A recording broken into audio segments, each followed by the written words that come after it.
Hey Geeks, welcome back to the Geeksider Show. I'm Josh. I'm Anna. And in this video, we're going to be talking about Critical Role Campaign 3, Episode 4.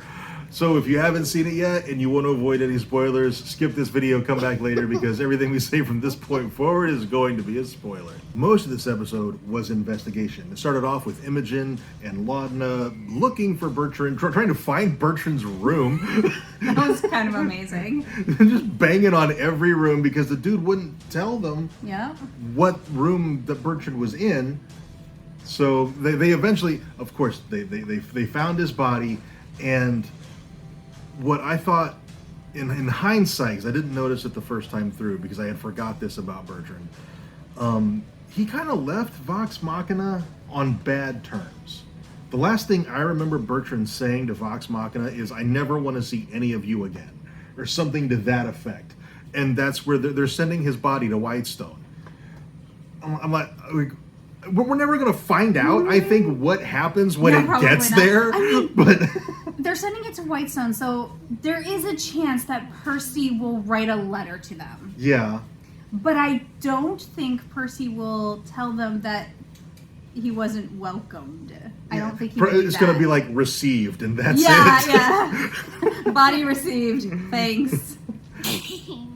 And one thing I do want to mention is Travis was present for the announcements portion of the stream, and I don't remember. Liam was there after Vax died in Campaign 1. He was there at the beginning for the announcement of that stream, but I don't think Taliesin was there for the announcements after Molly died. I don't think he showed back up again on the stream until Caduceus was introduced.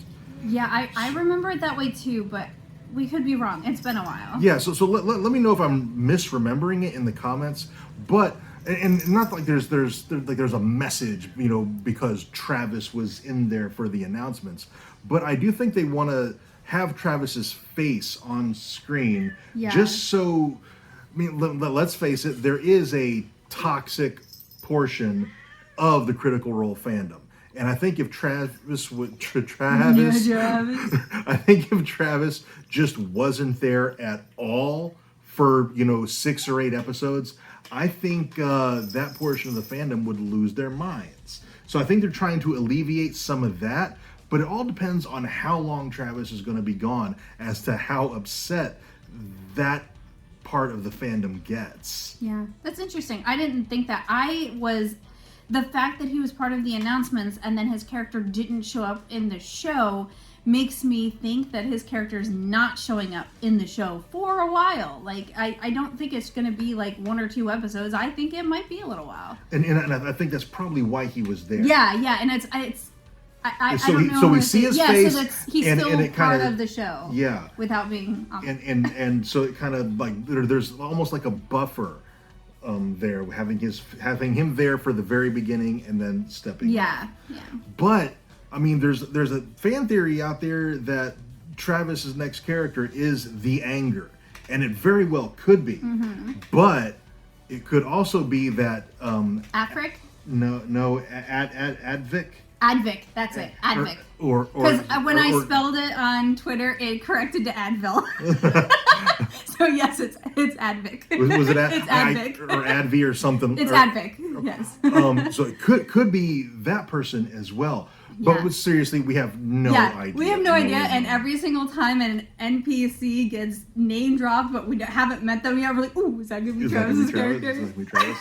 I still kind of think it's going to be the Anger, because then that would give Travis's character a semi-tie-in with Aurum, loosely, because otherwise his character would be completely new to the group and has no connection to anybody, and everybody has some sort of former connection coming in. And I feel like there's got to be a catalyst for that character to enter the group and be accepted. Yeah. And one thing about killing off Bertrand that I think works particularly well, even though Bertrand, he was cowardly and he lied a lot and he wasn't really trustworthy, his death really does seem to have had a pretty profound impact on the group.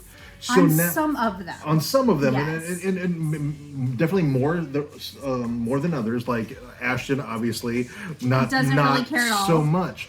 But at least for most of the group, there is now more of a reason for them to stay together than beyond just for the money. Yeah, and not only that, it gives them a reason to not part ways every single night, which I was wondering when we were going to get there, because like every single night they go to their respective places and they're not bunked down together, which is unusual in a campaign. So it's like, well, something's got to happen to bring them in, and they're investigating around a city, so there's not like we're traveling together, so of course we're going to make camp together type thing. Yeah. They needed a reason, and this is their reason. Yeah.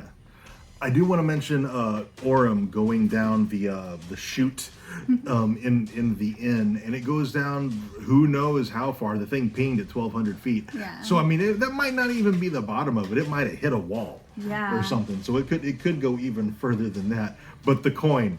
Oh my god. They trolled him so hard about that coin. And I actually rewatched the entire episode today because I'm working from home, so I have the chance to do that. And I could see Sam's face when he's telling Liam, no, it's fine, go ahead and do it, it's fine, that coin doesn't mean anything. And then he's got this big grin on his face like, I was like, dude, he set it up. He's like, no, it's fine. And I kind of feel like Liam knew that and he did it anyway. He might have, yeah.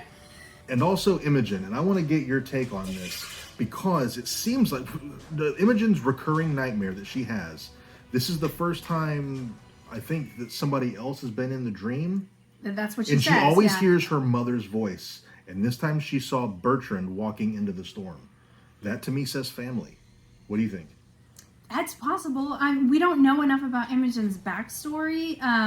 It was a little confusing because when she was asked if anybody close to her had ever died before, she said no. But it seems like her parents aren't around. So like... Were they never I'm thinking around? grandfather. I'm thinking grandfather. That's who Bertrand is to her. But, like, were they never around? Because it doesn't seem like they're still around. But something I want to talk about Imogen is Imogen talks into people's minds all the time without permission. Constantly. Finally backfired. Yeah, maybe, because it was very late when the whole thing happened with the we came for the laughter thing. So I don't know if Matt did that technically before she talked into the Shadowbaker's mind, or if it was during the conversation when she talked. I don't know, but there's a possibility that had some consequences. And I'm glad, because so far nobody said anything. I mean, Ashton's had like some weirded out reactions, but there hasn't been any consequences to this, and that's an invasion of personal space in like the most intimate way possible. So yeah, I am glad that she's going to have repercussions for this. And Laura did mention as they were like ending the stream that she's like, well, if me talking to her, or looking into his mind impacted his decision, that was after, and so like she was a little bit confused. Yeah. So the sequence of events there is at least a little bit fuzzy. Yeah. Like I would definitely need to rewatch that and see, like, maybe did he start to give him information and then she said something in his mind and so he finished the information. Like maybe the key phrase that he hadn't given her, given Ashton that yet. And she talked in his mind, and then so the key phrase changed into attack these MFers. I mean, and Fern tried to pick his pocket and got busted. Yeah. And then, I mean, she paid him with an oleander, which, I mean, I feel like, you might have paid him with an oleander, but you still tried to rob him. Yeah. So I think she got away with robbing him and then just showed it to him. I don't. Like she picked his pocket and said, "What's this?" Can I have it? yeah. Like, Fern is hilarious.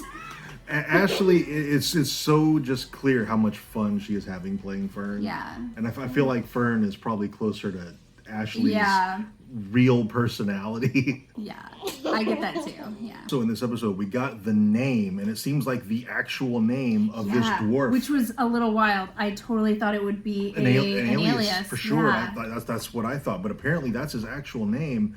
And you were mentioning that he went up on the roof. And like as soon as they went up onto the roof and they saw footsteps, but then like they didn't have like a clear path or anything. I was like, well, he could have just gone up on the roof, crossed the roof and then went down into another window of a room that he had, or just any room, like a room he knew that was going to be empty. Yeah. He didn't actually have to go anywhere, and that would kind of explain why they couldn't find him afterwards. Yeah. And Duggar is kind of an interesting first like recurring villain, because they talked to Dorian first of all, flirting with the guy in the bar, and casting in charm person. Yes. And it just Broomstone. That was great. But Duggar, he's a really interesting first villain, I think, because I think he might end up being a sympathetic character. Yeah. Because he's not just, you know, he was a normal dwarf. Yeah. And now he looks sickly. And so I'm like, is he genuinely sick and he's dying and he's like looking for a cure, and that's what this whole thing with the Broomstone is about? Is he thinks somehow that Broomstone will cure whatever sickness he has? Or is he raising money for the cure? Like, because I don't think it's drugs. Yeah, it's too easy. Yeah, drugs seems too obvious and too easy. Yeah. But like after the first episode, everybody was like, "Oh, he's a Duragard," and I was like, "Oh gosh, well, duh, I'm stupid, but I haven't been playing D&D that long." And then after this episode, I was like, "Haha, but he's not. He was a normal dwarf." So we weren't. Yeah, we still were. But But he was just a regular everyday dwarf, Yeah. and now seems like he's I sick. think it's a sickness or a curse. Those are my two, and that the Broomstone is money. He needs money either for the cure or to get the curse broken, or the curse is put on him to make him do this stuff. Something to that effect, but yeah, I think whatever's going on with him is why he's doing what he's doing. Yeah. And finally, I mean, they ended up with in front of this almost like Court of Owls kind of a thing, but it was also like an arena, like a battle arena, and they got confronted by one person, and everybody else kind of stayed back. So I'm like, who is this one person who's going to take on 5 or 6? That's how it's even going to go. I don't know. Yeah, this is going to be interesting because I don't know if the Shadow Baker sent them there to, like, as a punishment for their bullshit. You know, the Shadow Baker did send them to the correct people, and it's just a specific phrase he had Ashton use that's the issue. All right, I think that's going to be it for this video. If there was something we missed, let us know down in the comments and we can talk down there. Also, if you enjoyed this video, you can let us know by dropping a like on it. Subscribe to our channel if you haven't already. And thank you so much for watching. We'll see you next time. Bye.